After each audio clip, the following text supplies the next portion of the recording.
poor little twin girl begs a millionaire to take them to their mother's grave. When he sees the name on the tombstone, he turns pale. Before we dive into the story, drop a comment below and tell us where you're watching from. Enjoy the story.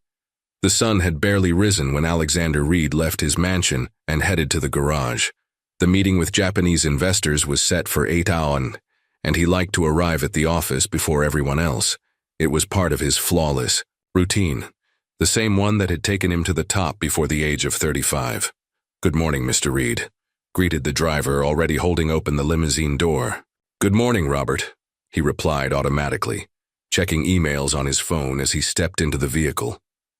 Settling into the leather seat, Alexander felt something different in the air.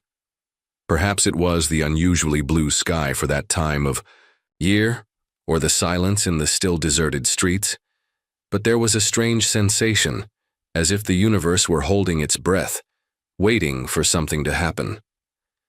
The limousine glided smoothly through the gates of the property and onto the main avenue. Alexander remained absorbed in his phone until Robert braked sharply, causing him to let out a grunt of irritation. "What was that?" "Sorry, sir," Robert answered, pointing to the front of the car. "Children in the street." Alexander looked out the window and saw 2 small girls standing in front of the limousine. They had messy light brown hair and wore threadbare clothes far too big for their tiny bodies. They couldn't be older than 5. "What the heck are they doing alone at this hour of the morning?" he muttered, more to himself than to the driver. The girls did not move. They just stood there, holding hands, staring at the car as if waiting for something. Alexander sighed deeply. "Wait here," he ordered, and got out of the vehicle. The morning air was cool, and he adjusted his tailored Italian jacket as he approached the children. They were identical twins, he realized. They had big, serious eyes, delicate features, and an expression of determination that seemed out of place on such young faces. "Shouldn't you be in school?" he asked firmly, but without harshness. "Where? Are your parents?" One of the girls took a tiny step forward. "I'm Emily," she said, her voice surprisingly clear. "And this is my sister Sophie." She pointed to the twin who watched him with slightly more wary eyes. "Our mom is in heaven." Alexander felt an involuntary tightness in his chest. Orphans. He knew that feeling all too well. "I'm sorry," he said, softening his tone, "but shouldn't you be with some grown-up? It's dangerous for 2 little girls to be out here alone." "We need your help," Sophie said, speaking for the first time. Her voice was slightly lower than her sister's. "You look kind." There was something in the child's sincerity that unsettled him. Alexander looked around, searching for an adult who might be supervising the girls from a distance, but he saw no one. "My help with what?" he replied, checking his watch. He was starting to run late.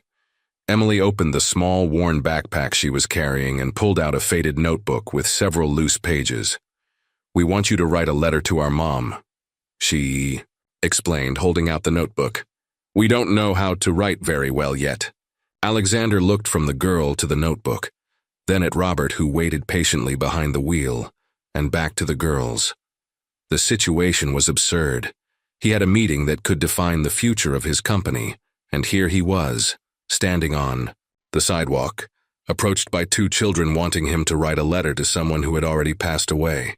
"Look, I really need to go, please," Sophie insisted, her eyes suddenly filling with tears. "Mom is waiting." Something in the restrained despair of those words struck him.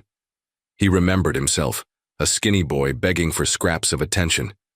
He sighed again. 5 minutes, he relented, pointing to a nearby bench. "Let's sit over there." The girls smiled identical smiles that lit up their dirty faces, and followed him to the bench.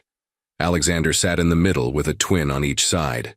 Emily handed him the notebook, and Sophie pulled a well-worn pencil out of the pocket of her dress. "What do you want to tell her?" he asked, mentally preparing to write something short and finish this quickly. "That we miss her a lot," Emily began. "A whole lot," Sophie repeated, looking at the clouds as if she could see their mom through them. "And that we still keep her photo under our pillow," Emily continued. Sophie reached into her pocket and pulled out a folded, crumpled photograph. "Here," she said, offering it to Alexander. So you know how pretty she is. Alexander took the photo out of courtesy, ready to write down whatever the girls dictated. But when he unfolded the paper and his eyes landed on the image, the world seemed to stop. It was the face of a young woman with light brown hair like the girls, wearing a smile he knew better than his own reflection in the mirror. Sarah. The air rushed from his lungs as if he'd been punched. His hands started trembling uncontrollably, and before he could stop himself, a tear slipped down his face. He wiped it away quickly, but he couldn't stop the lump forming in his throat. Sarah Morgan. Is Sarah, are you crying? Emily asked, leaning closer to see his face better. Alexander couldn't speak. Memories flooded in. Sarah sharing her lunch with him when he'd run away from home, starving. Sarah cleaning his wounds after his father's beatings. Sarah holding his hand at her own mother's funeral. Sarah encouraging him to accept a scholarship, even though it meant leaving. You knew our mom?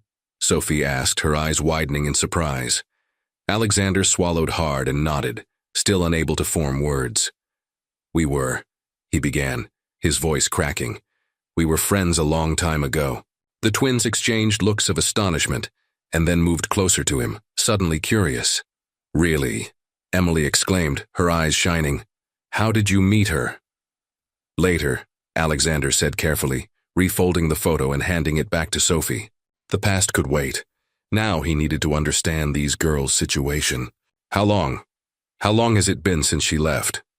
2 months, 3 weeks, and 4 days, Emily answered promptly. We count every day. Alexander closed his eyes for a moment, trying to process it all. Sarah gone. These girls, her daughters, left. Alone. Where do you live? He asked, a sudden alarm running down his spine. Who's taking care of you? At 37 Westfield Alley, apartment 2C, Emily replied as if she had memorized the address. We take care of ourselves. We know how to make instant noodles and everything. The pride in her voice was like a knife to Alexander's chest. 5-year-olds alone, cooking to survive. But the neighbors help, Sophie added. The lady in 3A sometimes leaves food at our door. Alexander stood up abruptly, slipping the photo into his inside jacket pocket. The meeting with the Japanese investors, the millions at stake, everything seemed insignificant now. Let's write this letter, he said, sitting down again. Then I'll take you home. The girls dictated their words of longing and love, telling their mom about their days, about how brave they were being, about the stars they now believed were her eyes. Alexander wrote down every word, fighting the emotion threatening to spill out. When he finished, Sophie looked at him shyly. Can you sign it too? She asked. So Mom knows we have a new friend. Alexander hesitated, then signed his name at the end of the letter. Another lump formed in his throat when he thought of all the years that had passed without contacting Sarah. If he had kept in touch, maybe she would still be alive. Maybe these girls wouldn't be alone. Let's go, he said, standing up and offering his hands to the girls. My car is waiting. As they walked toward the limousine, Sophie clutched his hand tightly and looked up. Mom said an angel would come for us, she said softly. Maybe it's you. Alexander felt a chill run down his spine.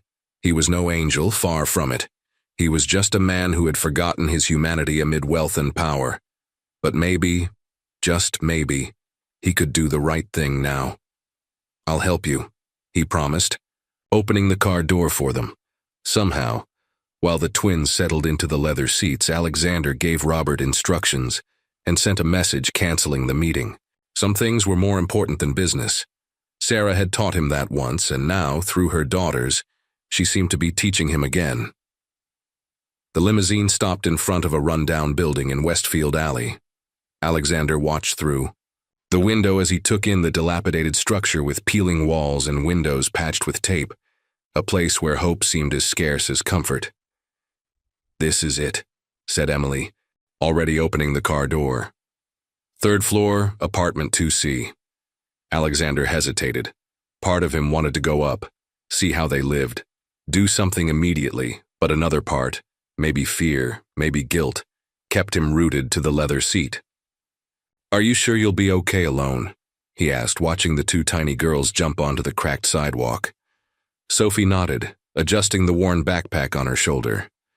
"We're always okay." There was a maturity in her eyes that no 5-year-old should have. It was the look of someone who had already faced too many losses. Alexander took out his wallet and pulled out some bills. "For food," he explained, handing them to Emily. The girl looked at her sister, hesitant. "Mom said not to take money from strangers," she recalled. "But he knew Mom," Sophie reasoned. "He's not a stranger." Emily took the money, carefully placing it in the pocket of her worn dress. "I'll come back tomorrow," Alexander promised, feeling a lump in his throat. "Will you be okay until then?" "We always are," Sophie answered simply. He watched them walk to the building's entrance, so small against the decaying structure, and disappear through the door. He didn't follow them. He didn't see where they lived. But in his mind, he was already imagining the worst. "Take me home, Robert," he instructed the driver, unable to tear his eyes away from the building's entrance even after the girls had vanished inside. During the entire ride back to his mansion, Alexander remained silent. Sarah's photo safely in his pocket like a painful talisman. The city flashed by in a blur outside the limousine window. The contrast between the opulence of wealthy neighborhoods and the misery of Westfield Alley more apparent than ever. Alexander's house, an imposing mansion in an exclusive gated community, had never seemed so cold and empty as when he walked into the grand foyer. The polished marble, the crystal chandeliers, the original art pieces, all seemed to mock him now. "Mr. Reed, there's a call from," began his housekeeper. "Cancel everything," he interrupted, already heading upstairs. "I don't want to be disturbed." In his bedroom, Alexander locked the door and went straight to the spacious closet. At the very back, behind rows of Italian suits and handmade shoes, was a cedar chest he hadn't opened in years. The only thing he'd kept from his life before becoming Alexander Reed, the relentless business magnate. He dragged the chest to the center of the room and stared at it for a long moment. Inside were all the memories he'd tried to bury, all the feelings he'd learned to ignore in order to build his empire. With slightly trembling hands, he turned the small key in the lock. The smell of the past escaped as he lifted the lid. Old paper, dusty memories, a forgotten life. On top was a yellowed envelope. Alexander opened it carefully, revealing a photograph. Sarah at 16, smiling under an oak tree in the park where they used to meet. Her smile, the same one he had seen that day in her daughter's faces, radiated a calm confidence that had always fascinated him. "Sarah," he whispered, running his fingers over the image. The memory came back in sharp detail, as if it had happened yesterday. It was a cold autumn day. Alexander was hiding in the small abandoned shed in the park, shivering from cold and hunger. He had run away from home again after yet another beating from his father. At 12, he already knew all the hiding places in the neighborhood. The door of the shed creaked, and he pressed himself against the wall, ready to flee. But it was only Sarah, carrying her worn school backpack. "You're bleeding," she said, pointing to the cut on his temple. "It's nothing," he muttered, avoiding her gaze. Sarah said nothing more. She sat beside him and opened her backpack. She pulled out a sandwich wrapped in plastic and broke it in half. "Here," she offered one half. "My mom always makes more than I can eat." He knew it was a lie. Sarah's mom barely had enough money to feed her own daughter, but he accepted because his hunger was stronger than his pride. While he ate, she cleaned the cut on his temple with a clean handkerchief. "You can stay in our garage tonight," Sarah offered, as if inviting him to a party. "My mom works the night shift. She won't see." Alexander stared at her, suspicious. "Why are you helping me?" Sarah shrugged. "Because nobody else will." Alexander blinked, returning to the present. He set the photo on the bed and continued rummaging through the chest. He found an old school notebook with notes in Sarah's round handwriting scrolled in the margins. "You can do it, Alex. Remember the formula." For weeks, she had helped him. Study for exams while he pretended not to care about grades. Another memory surfaced. "My mom lost her job," Sarah said as they studied under the dim light of the public library. They were 15, and she was working part-time at a diner after school. "Will you be okay?" Alexander asked, worried. Sarah shrugged, but he saw the fear in her eyes. "We'll figure something out." That night, he slept on the couch in Sarah's tiny house. Her mother had accepted his permanent presence after the third black eye. The next day, Alexander got a job unloading boxes at the local market. He handed his first paycheck to Sarah. "What's this?" she asked, surprised. "Rent," he replied matter-of-factly. "You don't have to." "Yes, I do," he interrupted. "I promise, Sarah, I'll never let you go without." Alexander swallowed hard, guilt weighing on him like lead. Alexander was 17 when he made that promise. At 18, he earned a scholarship to a university far away. Sarah urged him to go, even if it meant leaving her behind. "Go chase your dream," she had said. "I'll be fine." In the beginning, they spoke on the phone every week, then once a month. When Alexander got his first internship at a promising company, calls became rare. He was too busy building his career. By the time the company soared, and he became a millionaire before 30, the calls had stopped entirely. The last bundle in the chest contained newspaper clippings about his success, stories of the young business prodigy that Sarah had saved and mailed to him. In the last letter that accompanied the clippings, she wrote, "I always knew you'd change the world, Alex. I'm so proud." He never replied. Alexander slammed the chest shut and sat at his desk. He turned on his computer and began searching for Sarah's name. He needed to know what had happened, how she had ended up in that situation. He found a small obituary in the local paper dated 2 months ago. Sarah Morgan, 34, assistant teacher at Lincoln Elementary School, passed away after complications from pneumonia. She is survived by twin daughters, Emily and Sophie, age 5. The girls remain under the temporary care of neighbors until authorities decide their fate. Pneumonia. A completely treatable disease in the 21st century. His hands shook as he continued. Searching, he found a crowdfunding profile Sarah had created. She had tried to raise money for treatment. "I need to stay strong for my girls," read the description. The goal was $25,000 for hospitalization and specialized medications. She had, only raised $3,000. Alexander felt nauseous. $25,000. What he spent on a single business dinner. What he lost on a casual weekend golf bet. "Why didn't you come to me, Sarah?" he whispered to the empty room. But he knew the answer. Because he had left. Because he had ignored her letters for years. Because he had been so absorbed in his empire that he forgot the one person who believed in him when no one else did. The broken promise weighed on him like a ghost. "I'll never let you go without." Alexander glanced at the photo of young Sarah, then at the computer screen showing the twins on her crowdfunding page. He couldn't bring Sarah back, but maybe he could keep his promise in another way. He picked up the phone. "Robert, get the car ready for tomorrow morning," he ordered. 7. "I have something important to do." Alexander arrived at Westfield Alley before 8 in the morning. The building where the twins lived looked even more decrepit in the daylight. Water stains climbed the external walls, plaster fell off in spots, and some windows were patched with cardboard. For a moment, he hesitated inside the limousine.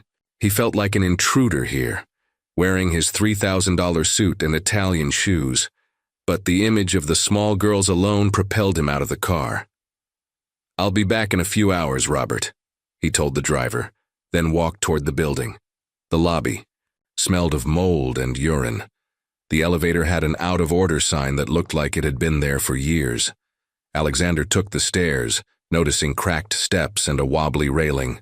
On the 3rd floor, he stopped in front of apartment 2C and knocked. He waited, knocked again, harder. Nothing. A slight panic rose. Where were the girls? As he was about to knock a 3rd time, the door to the neighboring apartment opened. An elderly woman with white hair twisted into a messy bun and thick glasses eyed him with suspicion. "If you're looking for the girls, they're here with me," she said, her voice surprisingly firm for someone so frail. "Here?" Alexander asked, confused. Apartment 3A, the elderly woman replied, indicating her door. I'm Greta. I looked after them whenever Sarah had to work extra hours. Now. She didn't finish the sentence, but the meaning was clear. May I see them? Alexander asked, feeling a knot in his throat. Greta assessed him from head to toe. You're the man who brought them home yesterday. It wasn't a question, but he nodded. I knew Sarah. We were childhood friends. That seemed to satisfy her partially. They're still sleeping, she said, but stepped aside to let him in. The tiny apartment looked as worn down as it did from outside. The wallpaper was peeling in many places. The couch had tears mended with tape, and the smell of dampness lingered.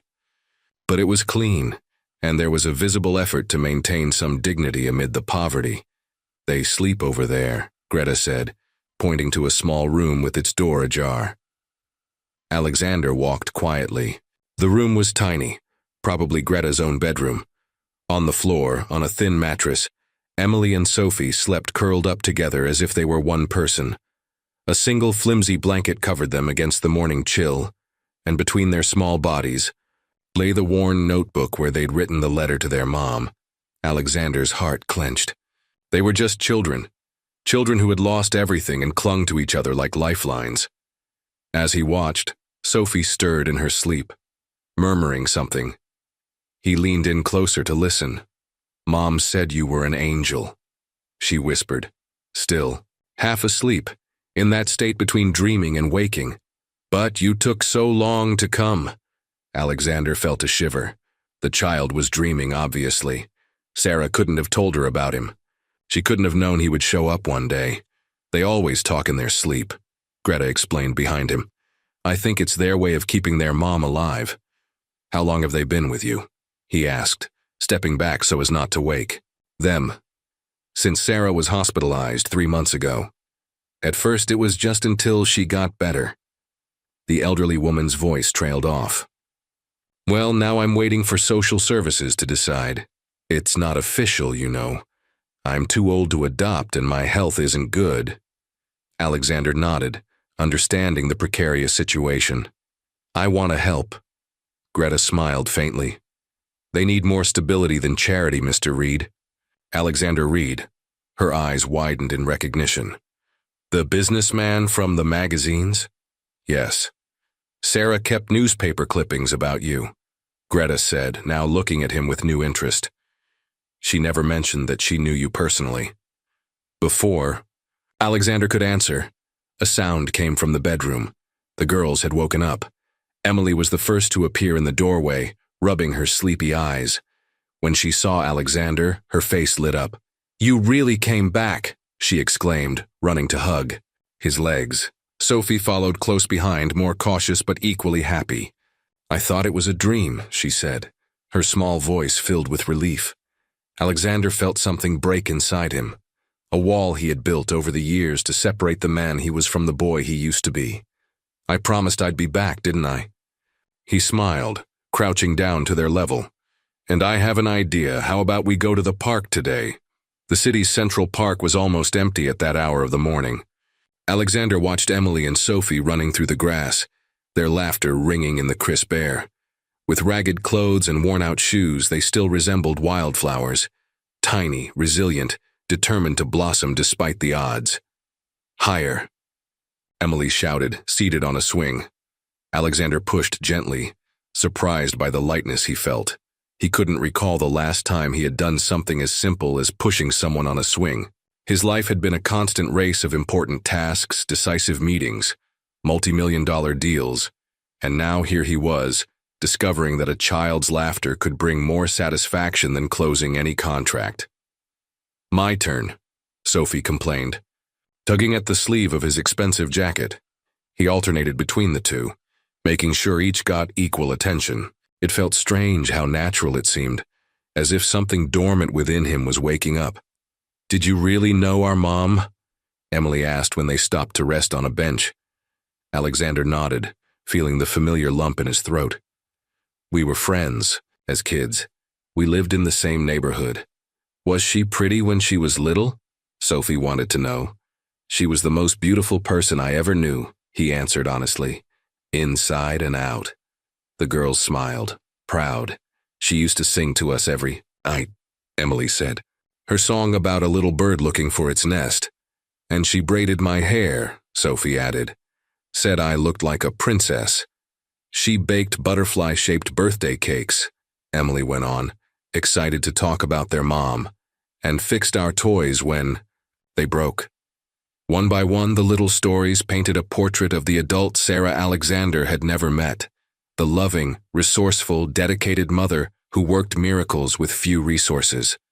I'm hungry, Emily suddenly announced, holding her stomach. Alexander checked his watch. It was almost noon. Let's get something to eat. There was a fancy cafe across the street, but the girls pointed to a hot dog cart in the middle of the park. Mom used to buy us one sometimes, Sophie explained. On special Sundays. Alexander smiled and led them to the vendor. He ordered 3 fully loaded hot dogs and sodas, watching the girls eat with enthusiasm. He barely touched his own, remembering how Sarah had shared her lunch with him when they were children. Here, Alex. My mom always makes more than I can eat. The kind lie. So he wouldn't feel like a beggar. Do you go to school? He asked, realizing it was a weekday. The twins exchanged glances. We went to the same school Mom worked at, Emily answered. But after she went to heaven, we stopped. No one takes us, Sophie explained simply. And it's too far to go alone. Alexander took a deep breath, controlling the anger bubbling inside him. Another thing he needed to fix. I want to take you to a doctor today, he announced once they finished eating. For a checkup. Are we sick? Sophie asked, alarmed. No, sweetie. Just to make sure you're healthy, he smiled, trying to reassure her. And after that, we'll buy you some new clothes. How does that sound? The girl's eyes went wide with excitement. Can I get a pink dress? Emily asked. With white polka dots, Sophie added. You can have whatever you want, he promised, holding their little hands. A few hours later, they were back at Greta's apartment. The girls carried bags of new clothes, not as many as Alexander wanted to buy, but even so, the children already seemed overwhelmed by the novelty. The private doctor Alexander knew had confirmed that although their nutrition was not ideal, the twins were basically healthy. They needed some vitamins and dental follow-ups, but nothing serious. A blessing given the circumstances. Greta, look what we got, Emily exclaimed, running in to show off their new treasures as soon as they arrived. While the girls excitedly displayed each clothing item, Alexander pulled Greta aside. Could we talk for a bit? The elderly woman nodded and led him to the small kitchen, away from the children's eager ears. How did Sarah end up here? Alexander asked directly. In this place? Greta sighed, sinking heavily into a kitchen chair. She arrived pregnant 5 years ago, looking for a cheap place to start over. She never talked much about the past, but you could tell she was running from something. Or someone. The girl's father? A good-for-nothing, Greta spat. He showed up once when the girls were 2, drunk and demanding money. Sarah threw him out and threatened to call the police if he returned. She shook her head. He never came back. And how did she support them? With great sacrifice, Greta replied. She taught at the elementary school as a teacher's aide during the day. At night, she cleaned offices downtown. On weekends, she sold crafts at fairs. She worked until the last day even though she was already sick. Why didn't she look for help? Alexander asked, the question haunting him. I asked the same when the pneumonia got worse. Greta sighed. She said she'd already asked too much from people. She'd learned to manage on her own. Alexander closed his eyes, imagining Sarah, exhausted, ill, fighting alone. She scrimped on everything for herself, Greta went on. Mended her own clothes so she could buy children's books for the twins. Stretched one meal for days so they could have fruit. Sometimes she'd say she'd already eaten at work, just so the girls could have bigger portions. Every word was like a stab to Alexander's heart. While he lived in a mansion with staff catering to his every whim, Sarah had struggled to survive. Last Christmas, Greta continued, she made the girls new dresses from scraps she got for free at a store. She spent nights sewing after they went to sleep. They were so happy. They thought it was magic. Alexander pictured Sarah sitting in dim light sewing late into the night, her fingers sore just to see her daughter's smile on Christmas morning. When she got too sick to work, she sold the only valuable thing she had, a necklace that belonged to her mother. She got a small amount of money but paid the rent for one more month. Greta wiped away a tear. She made me swear I'd keep them girls together if something happened. That was her biggest fear, that they'd be separated in different foster homes. Alexander felt a knot in his throat. Why did she never reach out to me? I could have helped. Greta looked at him intently. She kept your clippings, newspaper stories, magazines. She showed them to the girls, saying, "Look how he's changing the world." But I think there was a huge gulf between you, between your world and hers. A gulf he had built himself, Alexander thought. Every promotion, every acquisition, every bank account, steps that led him away from his origins, from the people who mattered. In the hospital, Greta continued, when she was very weak, she mentioned you. She said you were like siblings once, that you'd followed your path just as it should. The elderly woman adjusted her glasses. There was no resentment, just a sad acceptance that life separates people. Alexander lowered his head, unable to bear the weight of those words. Sarah had kept believing in him, even when he'd forgotten her. What will happen to the girls now? He asked after a long silence. Social Services is looking for a home for them. They wanted to take them to a temporary shelter, but I begged to keep them here until a family is found. Greta hesitated. But I don't know how long I can care for them. My health is fragile, and my pension barely covers my own expenses.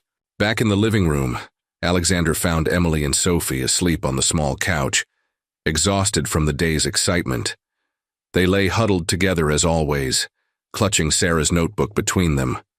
They looked like angels. He knelt beside them, studying their peaceful faces in the dim light of that modest room. He made a silent promise to Sarah, wherever she might be. I won't abandon them like I abandoned you. I'll love them and protect them just like you would. I'll do better for them and for you. The guilt for abandoning Sarah was a burden he would never fully shake. But maybe, just maybe, by caring for her daughters, he could begin to redeem himself. Days turned into weeks, and Alexander established a routine he never imagined for himself. His office, once an inviolable sanctuary, now had children's drawings on the walls and 2 small coats hanging by the door. His schedule, once packed with meetings and business dinners, now had sacred blocks of time labeled Park with the Girls and Movie Night. The transition had not been easy. Alexander had obtained temporary custody of the twins after a series of hearings and evaluations. Social services, initially skeptical about a rich single man with no child-rearing experience, were convinced by his genuine commitment and by the girls' precarious living conditions. Even so, he was under regular assessment and knew that any misstep could cost him custody. "Sophie, have you brushed your teeth yet?" Alexander asked while trying to fix Emily's hair for school. "I did," the girl replied, appearing at the bathroom door with the toothbrush still in her hand and toothpaste on her chin. Alexander smiled, grabbing a tissue to wipe her face. "Try again, and this time use water, okay?" These small moments, teaching, guiding, caring, were entirely new to him. In the beginning, he felt utterly lost. He didn't know what kids aged 5 should eat, what time they should sleep, or how to comfort them when they had nightmares. He hired a professional nanny to help during the day while he worked, but he insisted on being there mornings and evenings. He wanted to be more than a provider. He wanted to be a constant presence the way Sarah would have been. "Can I take Mr. Buttons to school today?" Emily asked, holding a battered teddy bear she had brought from the old apartment. "Won't he be lonely in your backpack?" Alexander asked, finishing the braid in her hair with newly acquired skill. Emily considered it seriously. "Maybe it's better if he stays here and looks after your office." Alexander smiled. It was amazing how the girls could be mature one moment and completely childlike the next. "Ready for the day, Mr. Buttons?" he asked the bear, placing it in a guard position on his desk. Emily giggled, delighted by the game. For Alexander, it was still surprising how the sound of that laughter could fill empty spaces in his heart he hadn't known existed. Over the weekend, Alexander took the girls to the park with their new bicycles. He had bought one for each with training wheels, helmets, and all the necessary safety gear. The twins were overjoyed. They had never had bikes before. "You have to balance," he explained, holding the seat of Sophie's bike as she pedaled uncertainly. "That's it. Very good. Don't." "Let go," she pleaded, her eyes wide with fear and excitement. "I won't let go until you're ready," he promised. Emily, always the bolder one, was already pedaling a few yards ahead, the training wheels stabilizing her wobbly path. "Look, Alex, I'm riding," she shouted, her face glowing with pride. He smiled at the sound of his name. The girls had begun calling him Alex instead of Mr. Reed, a sign that the barriers were slowly coming down. For an hour he ran back and forth, alternating between the two girls, teaching them to brake, to turn, to keep balance. His expensive suit pants ended up stained with grass at the knees, and he had long since tucked his tie into his pocket. But he didn't care. The joy of watching them learn and achieve small victories was worth more than any business meeting. When Sophie finally managed to pedal on her own for a few yards without falling, the smile on her face was like a ray of sunshine. "I did it. Did. You see, I did it." "I sure did," Alexander applauded, feeling a pride that surprised him with its intensity. "You're amazing, Sophie." On the way back home with the girls, exhausted but happy, Alexander reflected on how much his life had changed. 3 months ago, he would have been working on a Sunday, checking reports or negotiating contracts by phone. Now he had grass under his nails and a light heart. Evenings had become his favorite time of day. After dinner, which he now insisted on having with the girls instead of alone in his office, he had established a bedtime story ritual. "Which book are we reading tonight?" he asked, sitting on the edge of the bed where the twins were already settled. They insisted on sleeping together, even though they had separate rooms. "Make up a story," Emily requested, her eyes already heavy with sleep. "About what?" "A dragon," Sophie suggested. "Who becomes friends with a princess," Emily added. Alexander smiled and began to invent a tale about a lonely dragon living on a mountain, and a brave princess who, instead of fearing him, offered her friendship. As he told the story, he realized it was about acceptance, belonging, and family, themes that now dominated his own thoughts. By the time he finished, Sophie was already fast asleep, but Emily was still fighting drowsiness. "Alex," she murmured, "are you going to stay with us? Forever?" The question caught him off guard, and he felt a knot in his throat. "I'll do everything I can to stay with you." "Yes, promise," she insisted, her eyes closing. "I promise." And this time, unlike the promise he'd made to Sarah all those years ago, he was determined to keep it. Emily smiled and finally surrendered to sleep. Alexander stayed there a few more minutes, watching the two girls, so small and vulnerable, yet so strong. Just like Sarah. "I'm trying to do the right thing, Sarah," he whispered into the silent room. "I hope you're proud." Tuesday morning began, like any other. Alexander prepared breakfast while the girls got dressed for school. He had learned how to make pancakes, not perfect, but the twins seemed to appreciate his culinary efforts.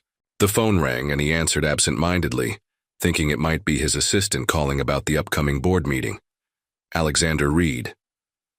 "So it's true," replied a rough, slightly slurred male voice. "The big businessman is playing daddy now." "Who's calling?" Alexander asked, his grip on the phone tightening. "Consider me a concerned father," the voice replied sarcastically. "I heard you've got my daughters." Alexander felt his blood run cold.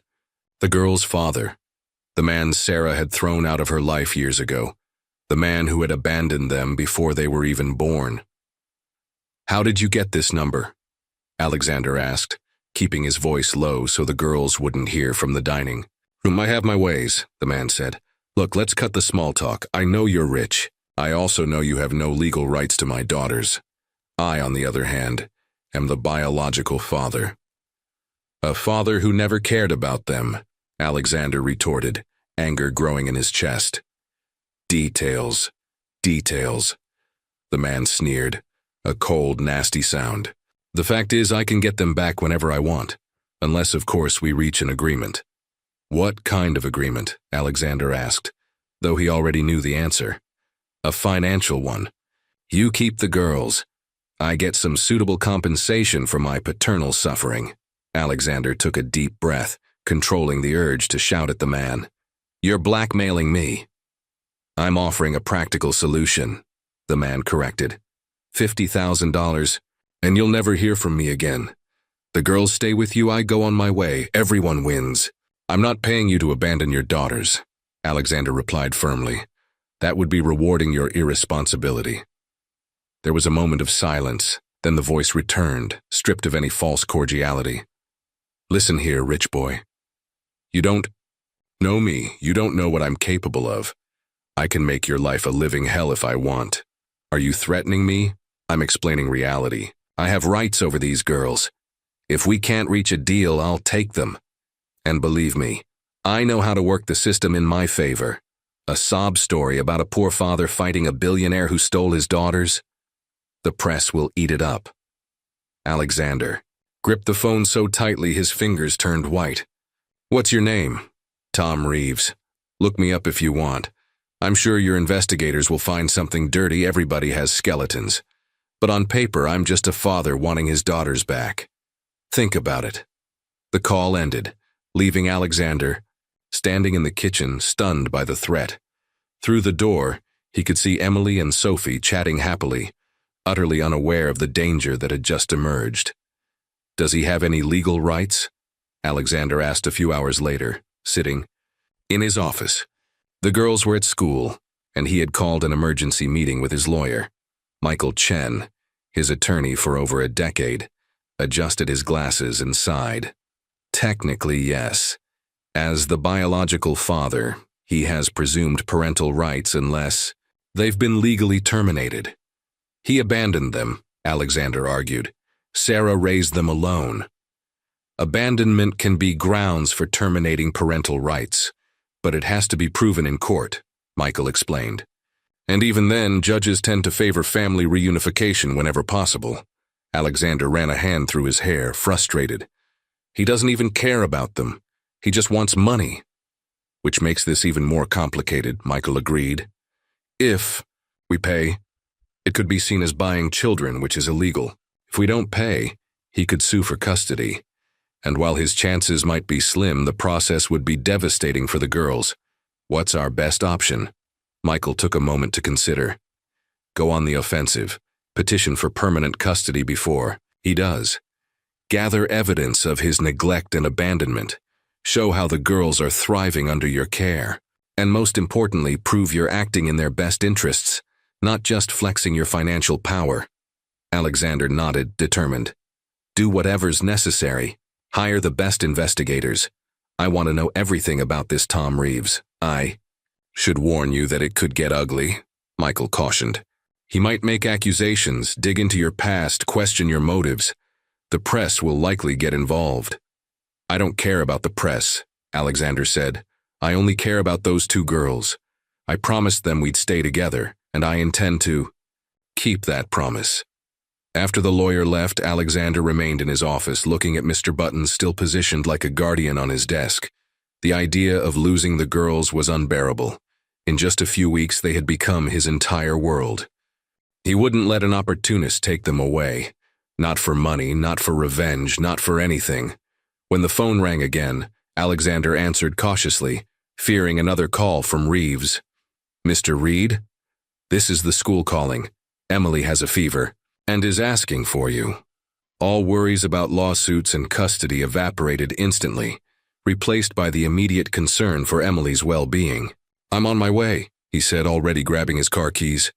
As he left, he glanced one last time at the teddy bear. Hold down the fort, Mr. Buttons. We'll be back soon. No matter what battles he had to fight, legal, personal, or emotional. Alexander was prepared for them all, for Emily and Sophie, for Sarah, and, he realized, for himself as well. The family court was an imposing red brick building with white columns contrasting against the gray autumn sky that morning. Alexander arrived an hour early, accompanied by Michael Chen, and a team of assistants carrying meticulously organized folders detailing every aspect of his life with the twins over the past months. As he walked through the polished marble corridors, under the high ceiling with classical details, Alexander felt like he was walking to his own execution. His heart pounded, and his perfectly knotted tie felt suffocating. He wore a conservative navy blue suit, nothing flashy that could reinforce the arrogant billionaire image Reeves's lawyer would likely try to present. "Take a deep breath," Michael advised, noticing his tension. "Judge Winters is known for being fair, though strict. She'll ask a lot of questions, some possibly uncomfortable. Answer honestly, look her in the eye, and avoid rambling. The more direct, the better." Alexander nodded, trying to calm himself. "Have the girls arrived yet?" "They're with the social worker in a separate room," Michael confirmed. "Dr. Martinez is with them. She's one of the best in the department. She'll prepare them properly for the talk with the judge." A door opened at the end of the corridor, and Alexander saw Emily and Sophie being led by a kind-faced, middle-aged woman. The girls wore the dresses they had picked out the previous weekend, Sophie in blue with white embroidery, Emily in pink with a small ribbon on the chest. Their hair was neatly combed, and they carried little backpacks with comfort toys inside, just as they had planned. When they saw him, their faces lit up momentarily, but they quickly remembered to maintain composure. Alexander had talked with them in recent days, explaining what would happen in court. "It'll be like talking to the school principal," he had said. "You just need to say how you feel and what it's like to live with me." "What if they ask about Mom?" Sophie had asked, her big eyes filled with worry. "Then speak about her with all the love you have in your heart," he had answered, swallowing a lump in his throat. Now, seeing them so small in this intimidating environment, Alexander felt more fear than he ever had in any multi-million-dollar negotiation. Dr. Martinez approached, keeping the girls at a respectful distance. "Mr. Reed, good morning. The girls are fine but a little nervous as expected. They'll have a chance to speak with you before the hearing." Alexander knelt to their level. "Hello, princesses. Are you ready?" Emily, always the stronger one, nodded seriously. "We're being brave like you said." Sophie, however, looked close to tears. "I don't like it here. It's big and scary." "I know," he agreed, straightening the bow in her hair. "But it'll be over soon, and then we can go get ice cream." "How about that?" Sophie's eyes brightened slightly. "With chocolate sprinkles?" "Any way you want," he promised. At that moment, movement near the main entrance caught his attention. Tom Reeves entered, accompanied by his lawyer, Aaron Diaz, a hard-faced man in a cheap suit known for aggressive tactics in custody cases. Reeves wore a suit that clearly didn't fit him, probably borrowed for the occasion. Even from a distance, Alexander noted his bloodshot eyes and the slight tremor in his hands, signs of either a hangover or withdrawal. The girls followed his gaze curiously. "Who's that man?" Emily asked, ever observant. Alexander hesitated, choosing his words carefully. "That's Tom Reeves. He's your biological father." Sophie held his hand more tightly. "He doesn't look like us." "Not all families look alike, sweetheart," he replied softly. A court officer appeared, announcing the hearing would begin in 15 minutes. Dr. Martinez gently guided the girls away, taking them back to the waiting room. Alexander watched them go, each step they took tugging at his heart. "Remember," Michael said, giving him a reassuring pat on the shoulder, "we're well prepared. We have strong witnesses, positive social worker reports, and proof of Reeves's neglect. Stay calm and confident." Alexander tried to cling to those words as he entered the courtroom. Courtroom number 4 was smaller and more intimate than the ones often portrayed on TV. It had dark polished wood, yellowish lighting, and the country's flag beside the judge's bench.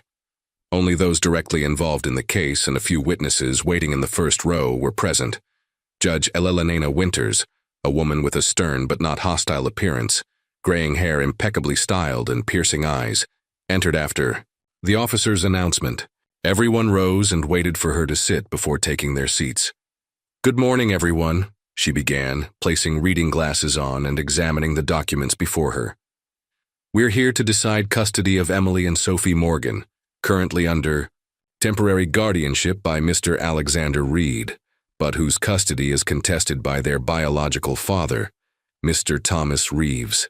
She looked over her glasses, first at Alexander, then at Reeves.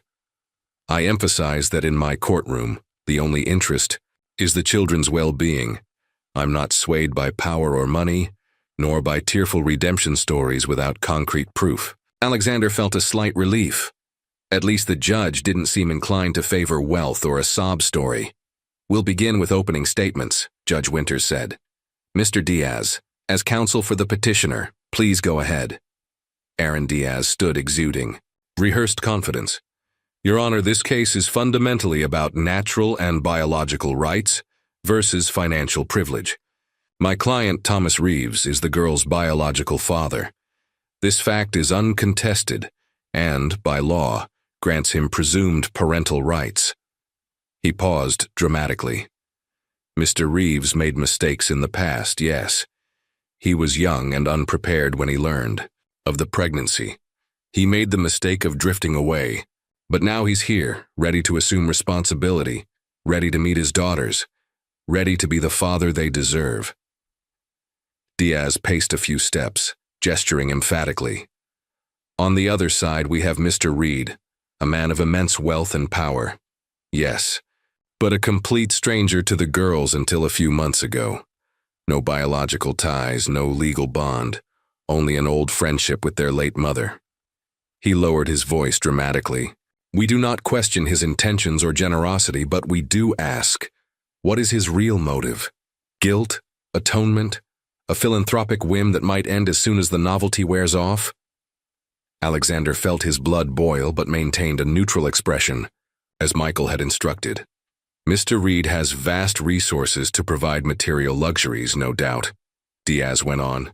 "But can expensive toys and elite schools replace the natural love of a father? The law, in its wisdom, believes they cannot.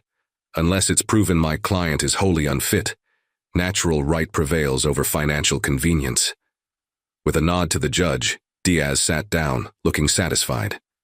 Michael Chen rose calmly, adjusting his glasses. His demeanor contrasted sharply with Diaz's theatrical performance. Calm, measured, professional. "Your Honor," he began, "this case is not about biology versus finances, as the opposing counsel would have us believe. It's about the best interests of two 5-year-old girls who have already suffered the traumatic loss of their mother." He opened a folder, removing some photographs. "Here are Emily and Sophie 3 months ago when Mr. Reed found them, and here they are now." The photos were handed to the judge, showing a striking contrast. Before, 2 thin girls in worn-out clothes with anxious expressions. After, the same children smiling, healthy, with appropriate clothing and signs of security. "Mr. Reed hasn't just provided material stability," Michael continued. "He has devoted himself fully to creating a safe, loving, and stimulating environment.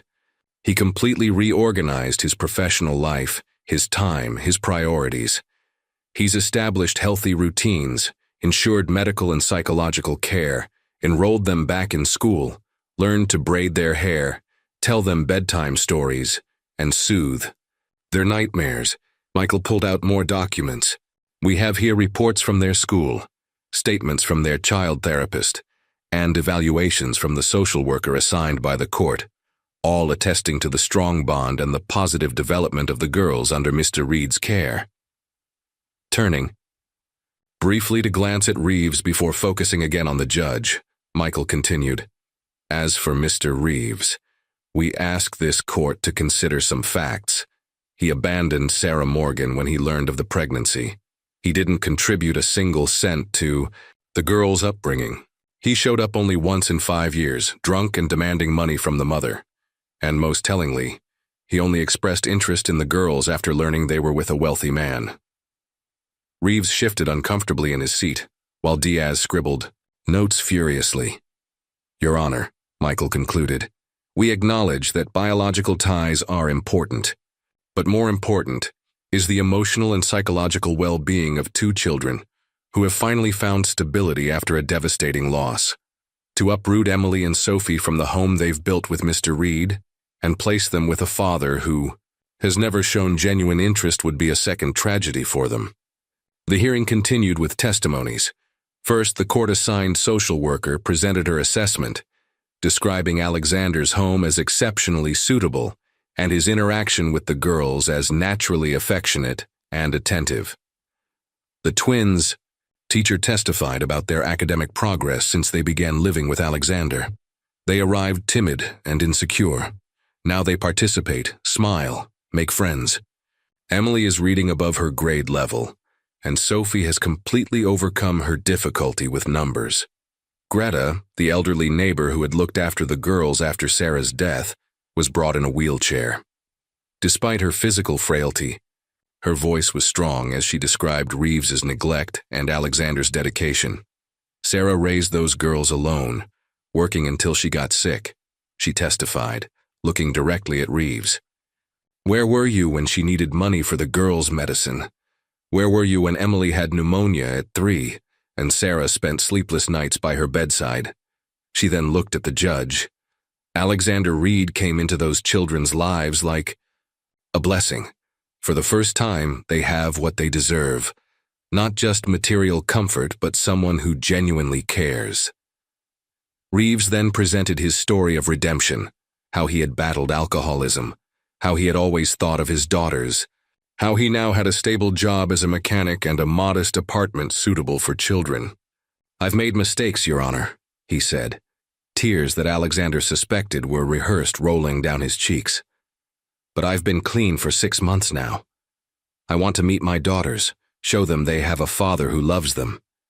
His only support came from the owner of the mechanic shop, who confirmed his punctuality for the past few months, and mentioned that Tom always talks about his daughters. After a short recess, it was Alexander's turn to testify. He took a seat where directed, feeling the weight of every gaze in the room. Mr. Reed, the judge began, you're an extremely busy man with global business responsibilities. How do you reconcile that with raising 2 small children? I've completely reorganized my priorities, Your Honor, he replied, keeping his eyes on hers. I delegated much of my work, turned down international travel, and set strict schedules to be present in the girls' lives. I arranged my day to have breakfast with them, take them to school whenever possible, and I'm invariably home for dinner and bedtime. And when you inevitably need to travel, I have a highly qualified nanny, Mrs. Bennett, whom the girls adore. But I'm limiting trips to what's absolutely essential, and only short distances where I can return the same day. The judge consulted her notes. You have no previous experience with children, correct? No children of your own? No nieces or nephews? No, Your Honor, but I learned quickly. He offered a slight smile. I've discovered that executives can learn a lot from 5-year-olds about what truly matters in life. The judge studied him for a moment. Mr. Reed, please be completely honest. What is your real motivation for wanting custody of these girls? Guilt over not helping their mother? A promise made long ago? A late desire for a family? Alexander sensed. This was the critical question. He took a deep breath. I started out motivated by a debt to Sarah, yes. She helped me when I needed it most, and I wasn't there when she needed me.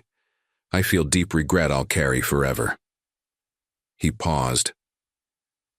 But that changed the moment I met Emily and Sophie. They're not an obligation or a way to make amends. They're extraordinary little people who've transformed my life in ways I never imagined. The simple truth, Your Honor, is that I love them, and I can't picture my life without them anymore. The moment Alexander feared most arrived, the judge requested to speak with the girls in private. Emily and Sophie were brought in, looking too serious for children so young. Alexander gave them an encouraging smile as they followed the judge into her chambers. The next 20 minutes were the longest of his life.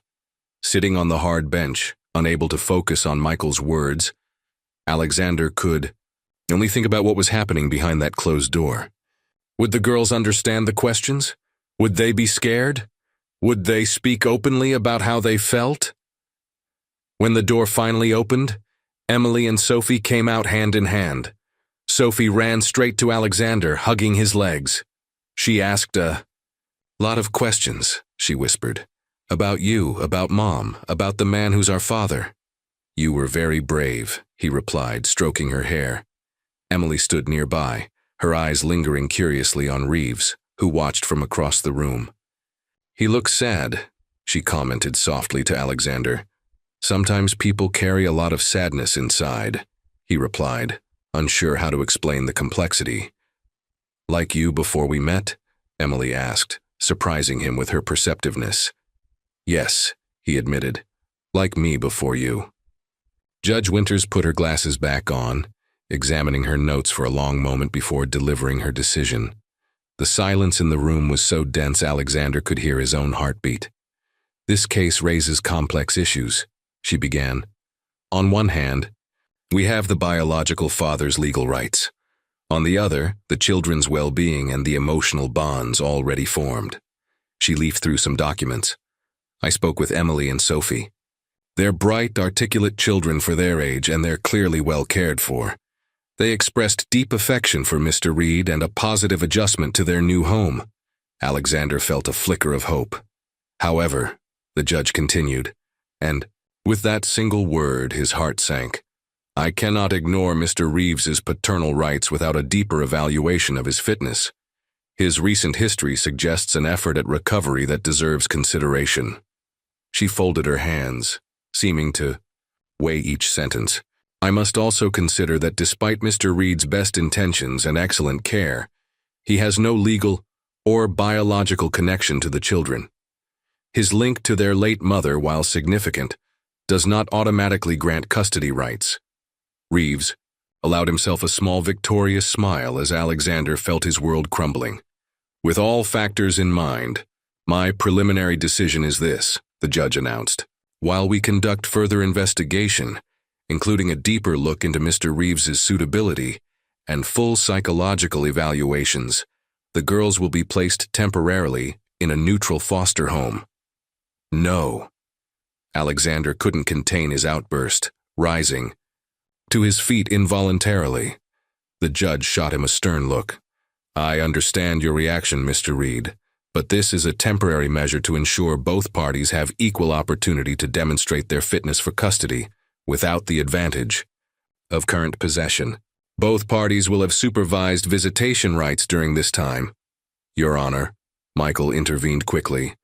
My client has established a stable routine with the girls. Removing them abruptly will cause needless trauma. I agree the transition must be handled carefully, the judge replied, which is why Mr. Reed will have until tomorrow to prepare the girls and their belongings. A social worker will supervise. With a bang of her gavel, the hearing ended, leaving Alexander reeling as if he'd been punched in the gut. What followed was a blur of movement and sound. The social worker explaining to the girls what would happen. Sophie clinging to Alexander, tears rolling down her small face. Emily silent and pale, asking if they had done something wrong. Alexander's failed attempts to reassure them that it was only temporary, that he would fight for them, that everything would be okay. The next day at his mansion, he helped the twins pack their things. He placed Emily's favorite teddy bear in her backpack, along with their most beloved books. He carefully wrapped Sophie's special blanket, the one with glow-in-the-dark stars. You'll stay with the Fosters. Just for a while, he explained, folding tiny, colorful t-shirts. They're really nice. They have a big backyard and even a dog. He forced a smile that didn't reach his eyes. And I'll visit you every day, I promise. When the social worker's car arrived, Alexander felt like he was living a nightmare. At the last moment, Sophie threw her arms around his neck, refusing to let go. Alex, Alex, she cried between sobs. Please come with us. I don't want to go. I'll visit you tomorrow, he promised, fighting back his own tears. Every day. It's just, For a little while. Promise? Emily asked, holding her sister's hand, the only one managing any composure. I promise. He forced another smile. Be brave like your mom was, remember?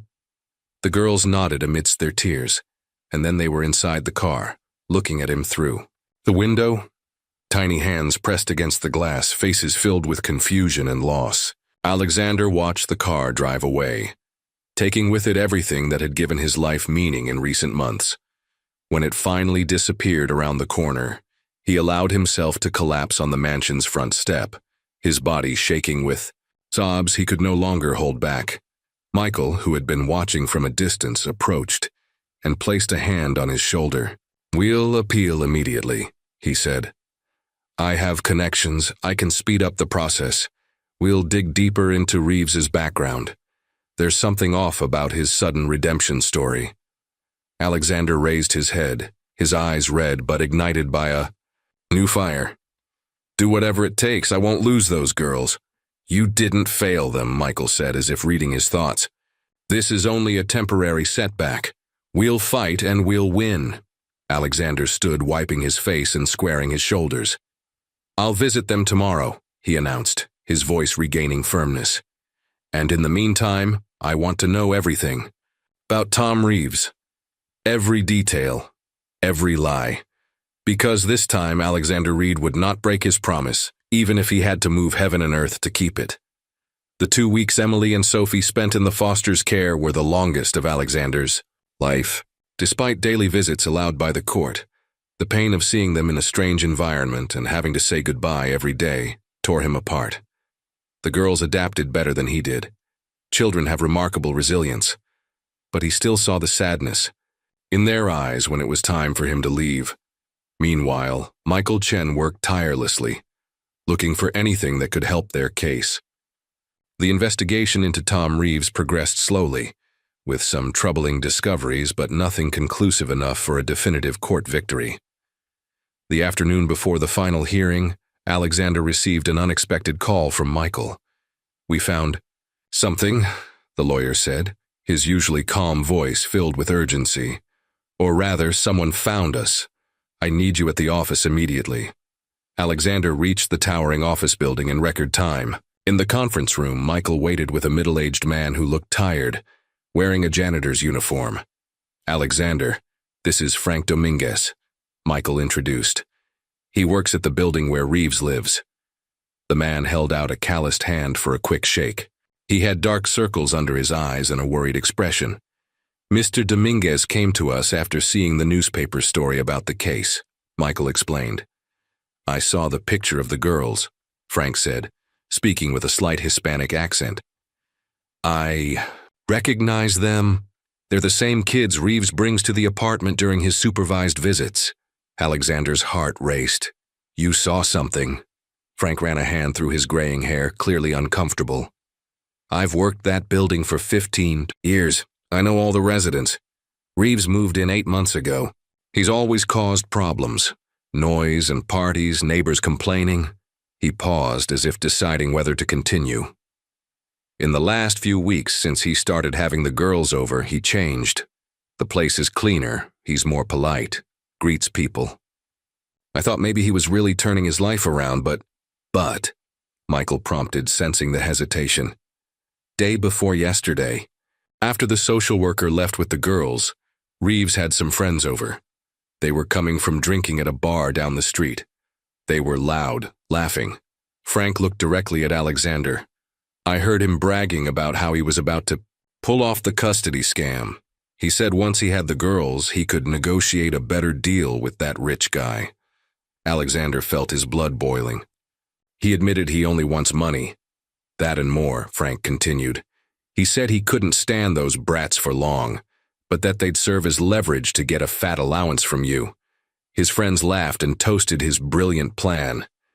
Would you be willing to testify to this in court tomorrow? Michael asked, his expression grave. Frank hesitated again. I have 2 jobs, 3 kids to support. I can't afford to get into trouble. I understand, Alexander said, sitting down in front of him. But these girls have already lost their mother. They don't deserve to be used as pawns. Frank lowered his eyes. My wife passed away when my kids were little. I know what it's like to struggle raising children alone. He sighed deeply. I'll be in court tomorrow. Alexander felt a wave of gratitude. Thank you, I don't know how to repay you. Take good care of them, Frank replied simply. That's the best thanks. After the janitor left, Michael quickly organized some documents. This is exactly what we needed, an independent witness to Reeves's true intentions. Will it be enough? Alexander asked, allowing himself a spark of hope. Combined with the positive reports about your custody and the circumstantial evidence we already have on Reeves, I believe so. For the first time in days, Michael smiled. Let's get everything ready for tomorrow. The tide is turning, Alexander. The day of the final hearing dawned with an exceptionally blue sky, as if the universe itself wanted to signal a change. Alexander arrived at the courthouse early, heart torn between hope and fear. In the hallway, he met the Fosters, the couple temporarily caring for the girls. How are they? He asked anxiously. Mrs. Foster smiled kindly. They're eager to see you. They've been asking all morning when you would get here. They're wonderful kids, Mr. Foster added. Whoever ends up with custody is very lucky. Alexander thanked them for taking good care of the twins, despite the painful situation. It was comforting to know they were in good hands during the transition. Michael approached, followed by Frank, who looked nervous in his borrowed suit. Everything's prepared. He'll testify early in the hearing. The courtroom looked smaller and more stifling than before. Alexander noticed Reeves seemed overly confident, whispering and occasionally laughing with his lawyer. The sight unnerved him. Did the man truly believe he would win? All rise for the Honorable Judge Elena Winters, the court officer announced. The judge entered, as serious as always, and the session began. After initial formalities, Michael asked to include a new witness statement. Your Honor, Mr. Frank, Dominguez is the janitor of the building where Mr. Reeves resides. He has crucial recent information directly relevant to this case. The judge allowed it, and Frank was called to the stand. He was hesitant at first, but gained confidence as he relayed what he had witnessed. He spoke of Reeves's usual behavior. In the building, the frequent complaints from neighbors about noise and all-night parties. And finally, the shocking conversation he had overheard. He said plainly that the girls were just a means to extort money from Mr. Reed. He called them brats and toasted his brilliant plan with his buddies, Frank concluded. Reeves's face had gone pale. His lawyer tried to discredit the testimony, suggesting Frank had some personal vendetta or had misunderstood casual banter among friends. Mr. Dominguez, Diaz asked, you don't like my client, correct? You've had problems with him before. I have nothing against him personally, Frank replied honestly. I just don't like seeing children used. I have 3 kids of my own. I know how important a stable home is. The judge then asked Reeves to respond to the accusations. Visibly shaken, he denied everything, but his defensive posture and tangled explanations only reinforced Frank's credibility. Michael seized the moment to present other evidence. Neighbors' reports of loud parties at Reeves's apartment, including one in the last 2 weeks, contradicting his claims of sobriety. Credit card statements showing alcohol purchases, and a recent photo discreetly taken of him leaving a bar. The judge watched intently, leaning forward, eyes narrowing slightly as she examined the evidence. After all testimonies, she announced a 30-minute recess to consider the new information. Alexander sat motionless while the courtroom temporarily emptied. Michael squeezed his shoulder in silent support. We've done all we can, the lawyer said. Now we wait. When Judge Winters returned, silence fell once more. Alexander could hear his own heart pounding. This court values truth above all, she began, her voice clear and firm. And the truth that has emerged here today is deeply disturbing. The evidence strongly suggests Mr. Reeves does not seek custody out of paternal love, but for financial gain. She turned a few pages of her notes before continuing. In light of Mr. Dominguez's testimony combined with the other evidence, this court reverses its previous decision. Temporary custody of Emily and Sophie Morgan is granted to Mr. Alexander Reed, while we conduct further investigation into Mr. Reeves's conduct. Alexander closed his eyes, an overwhelming relief nearly knocking him off balance. Michael gripped his arm, smiling broadly. Furthermore, the judge continued, Mr. Reeves's visitation rights are suspended until this investigation is complete and a new hearing is held. She cast a severe glance at Reeves, who looked stunned. This court will not tolerate children being used as instruments of extortion. If these allegations are confirmed, you could face criminal charges for attempted extortion.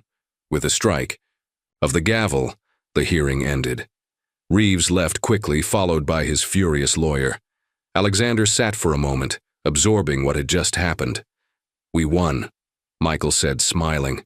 Or at least this battle. Thank you, Alexander managed, shaking Frank's hand, who looked just as relieved. I couldn't have done this without you. Go get your girls, the janitor replied with a tired smile.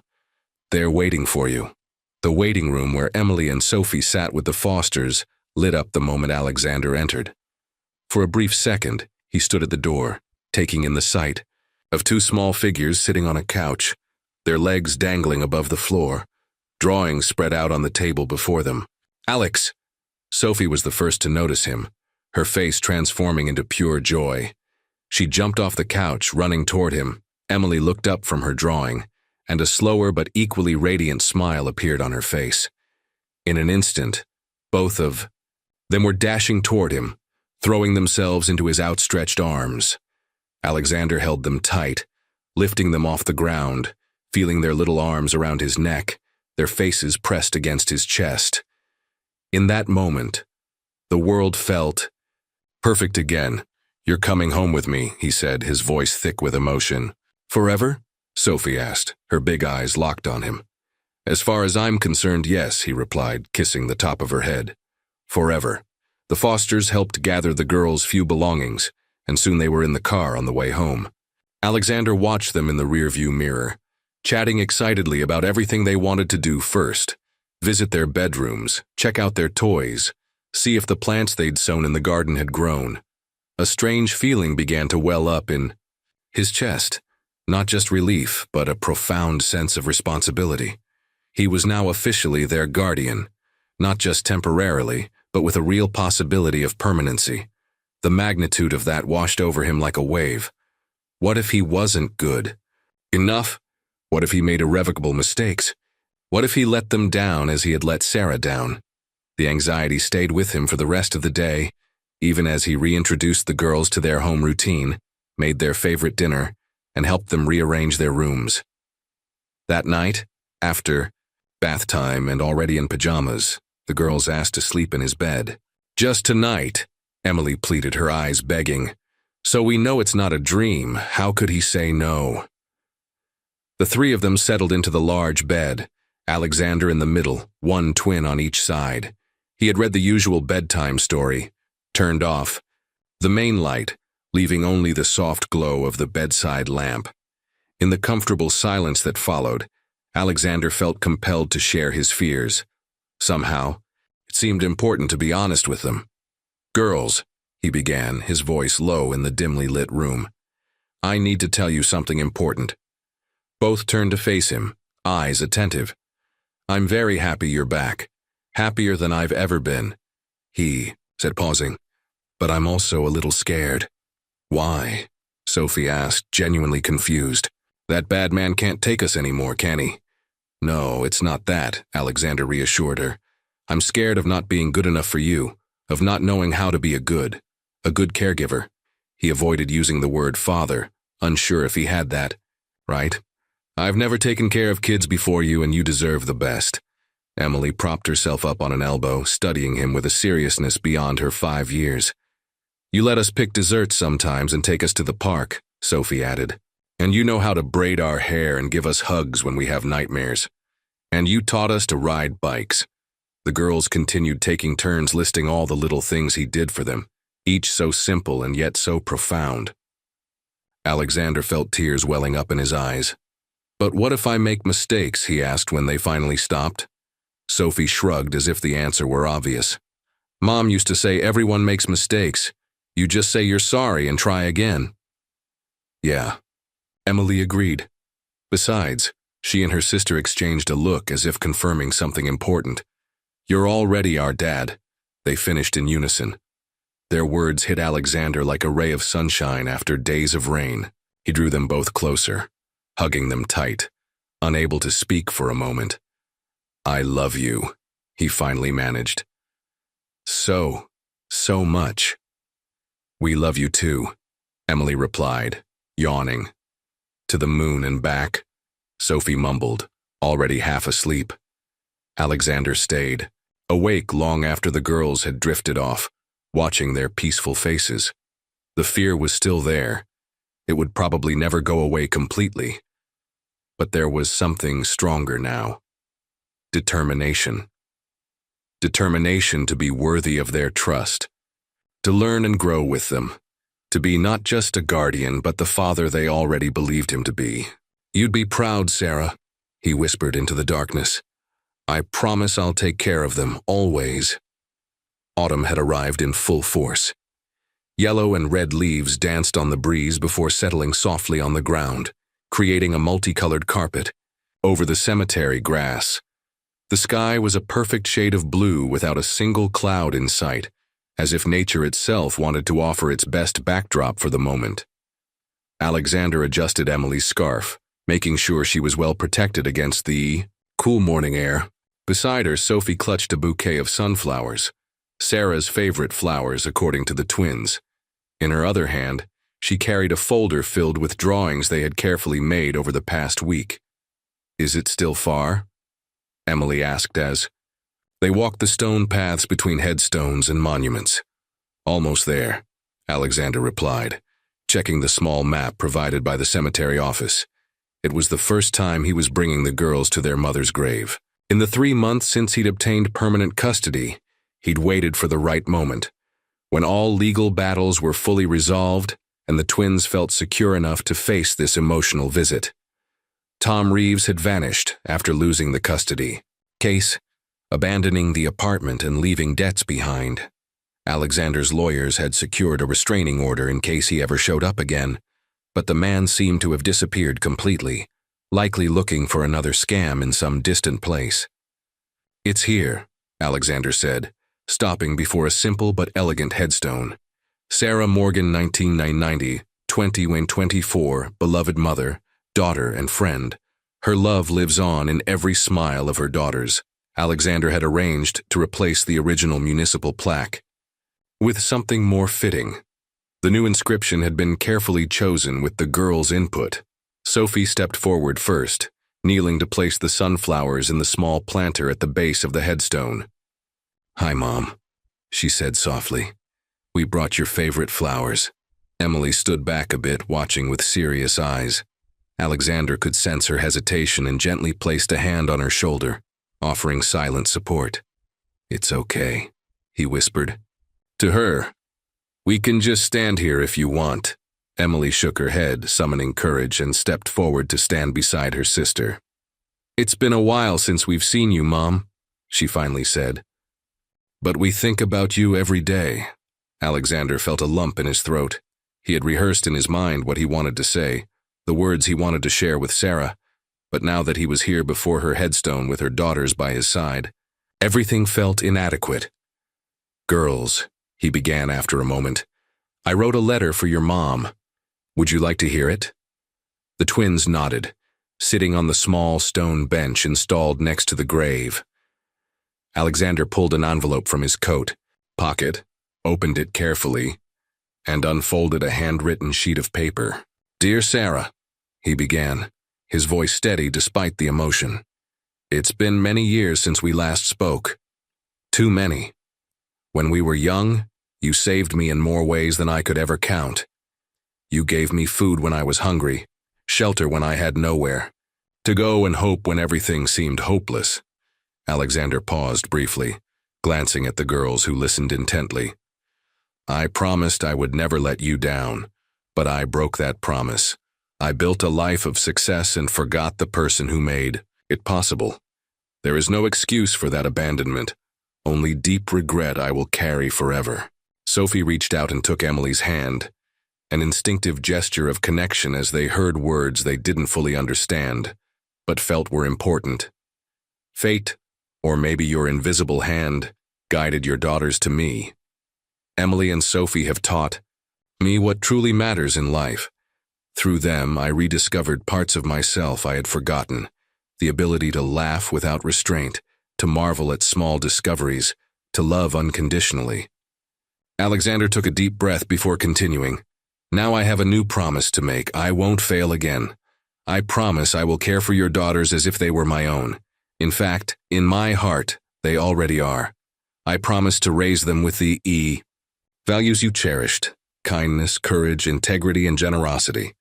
I'll tell them stories about you every day, so they never forget the extraordinary woman who was their mother. He lifted his gaze to the blue sky for a moment, gathering the strength for his final words. Wherever you are, I hope you can see what we're building: a family, a home, a life filled with love. It's the least you deserved, and it's what your daughters will always have. With eternal love and gratitude, Alexander. When he finished, silence hung over them like a gentle blanket. Emily was the first to break it. Mom would like that letter, she said confidently. She always said we have to tell people we love them before it's too late. Alexander smiled through tears he could no longer hold back. She was very wise. Sophie opened her folder of drawings, spreading them out in front of the headstone. We made these for you, Mom, she explained. This one's our new house with Alex, and this one's my room. This one's us at the park riding bikes. Each drawing depicted a moment of their new life together, colorful and full of surprisingly detailed illustrations for children so young. The last drawing, made jointly by the twins, showed 3 figures holding hands in front of a house, with a 4th figure smiling from the sky surrounded by stars. That's you watching us, Emily said, pointing to the figure in the sky. Alex says you're always looking out for us. Alexander knelt between the girls, putting an arm around each. We can come here whenever you want to talk to your mom, and we can talk to her every day wherever we are. Can she really hear us? Sophie asked, looking at the sky with hopeful eyes. I believe she can, Alexander answered. In some way, the people we love always hear us. They stayed a while longer, the girls telling their mom about their new routines, their friends at school, and all the things they were learning. Alexander watched in awe at how naturally they spoke, as if Sarah were truly there listening. When the wind grew colder, he suggested they head home. The girls said goodbye with kisses blown toward the headstone, promising to visit again soon. Christmas morning dawned with a gentle snowfall, transforming the mansion's garden into a fairy tale. A scene. Delicate snowflakes danced in the air before settling on tree branches, creating a white blanket over the entire landscape. Alexander woke to muffled giggles and light footsteps approaching his room. He pretended to remain asleep as the door slowly opened and 2 pairs of small feet crept across the carpet. Do you think he's awake yet? Emily whispered. I don't know. Sophie whispered back. He looks like he's still sleeping. Should we wait? But I want to see his face when he opens our present.